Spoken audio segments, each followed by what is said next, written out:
வணக்கம் மக்களே, நான் உங்கள் வினோத். கொடைக்கானலில் பார்த்தீங்கன்னா கடந்த 2-3 நாளாகவே மழை தான். இன்னைக்கு காலையிலேருந்து நல்ல மழை, அப்பப்போ கொஞ்சம் கேப் விட்டுது, ஒரு 1 or 2 hour கேப் விட்டு திரும்பவும் மழை தான். சாரெல்லாம் அடிக்குது, ஹெவி ரெயினும் வருது. ஸோ கண்டினியூவாக நல்ல மழை தான் இருக்குது. ஸோ இந்த மாதிரி தான் இருக்குது. மழை எக்ஸ்பெக்ட் பண்ணலாம், இந்த வீக் ஃபுல்லாகவே மழை எக்ஸ்பெக்ட் பண்ணலாம். சுற்றி மழை தான். லாஸ்ட்டு வீக்கெண்டில் கூட மழை தான். நேற்றுக்கெல்லாம் கடுமையான மழை, ரொம்ப நேரமாக மழை ரொம்ப நேரம் பெஞ்சிட்டே இருந்தது. ஸோ அந்தளவுக்கு ஹெவி ரெயினாக இருக்குது.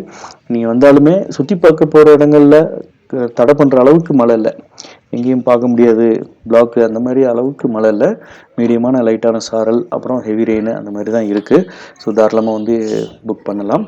அதேமாரி வரக்கூடிய 1, 2, 3, 4, 5ஆம் தேதி வரைக்கும் நல்ல கூட்டம். கவர்மெண்ட் லீவு, 2ஆம் தேதி government leave. So long weekend, heavy crowd. ரூம்ஸ்லாம் புக்கிங் ஆகிட்டுருக்கு, அட்வான்ஸ் போட்டுட்ருக்காங்க. ஸோ நீங்களும் அந்த டேட்டில் வர்றது கன்ஃபார்ம்னா அட்வான்ஸை போட்டு கன்ஃபார்ம் பண்ணிக்கோங்க. அட்வான்ஸ் பே பண்ணுறவங்களுக்கு மட்டும் தான் ரூமை எடுத்து வைக்க முடியும். அந்தளவுக்கு ஒரு க்ரௌடான ஒரு சுச்சுவேஷனாக இருக்குது. எப்போவுமே கொடைக்கானலில் டே டைமாக இருக்கட்டும், ஒரு 2-3 டேஸாகவே ஹெவி ரெயின் வர மாதிரியே தான் இருக்குமா. கிளைமேட் பாருங்கள், ரொம்ப நேரம் கூட வெயில் இருக்கிறதில்ல, ஒரு 1/2 hour 1 hour தான் வெயில், அதுக்கப்புறம் ஃபுல்லாக மழை. ஸோ அதுக்கு தகுந்த மாதிரி ப்ரிப்பேர்டாக வாங்க. உங்கள்ட்ட ரெயின் கோட்டோ, கொடையோ, சொற்றுக்குள்ளே அந்த மாதிரி என்ன இருந்தாலும் எடுத்துகிட்டு வாங்க. இல்லைனா இங்கே வந்து அது ஒரு செலவாக நீங்கள் திரும்பவும் வாங்க வேண்டி இருக்கும்.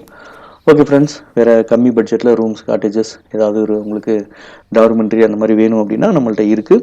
தேவைப்படுறவங்க பயன்படுத்திக்கோங்க. பட்ஜெட் விலையில் கொடைக்கானலே யாரும் கொடுக்க முடியாத அளவுக்கு கப்புள்ஸாக இருக்கட்டும், ஃபேமிலி, பேச்சுலர் பசங்களுக்குலாம் ரொம்ப ரொம்ப சீப்பான பட்ஜெட் விலையில் ரூம்ஸ்லாம் நம்ம ப்ரொவைட் பண்ணுறோம். ஸோ தேவைப்படுறவங்க பயன்படுத்திக்கோங்க. ஏற்கனவே இங்கே வந்து தங்கியிருக்கவங்களுக்கும் தெரியும், நம்மள்ட்ட வந்து தங்குறவங்க ரெகுலராக வர்றாங்க.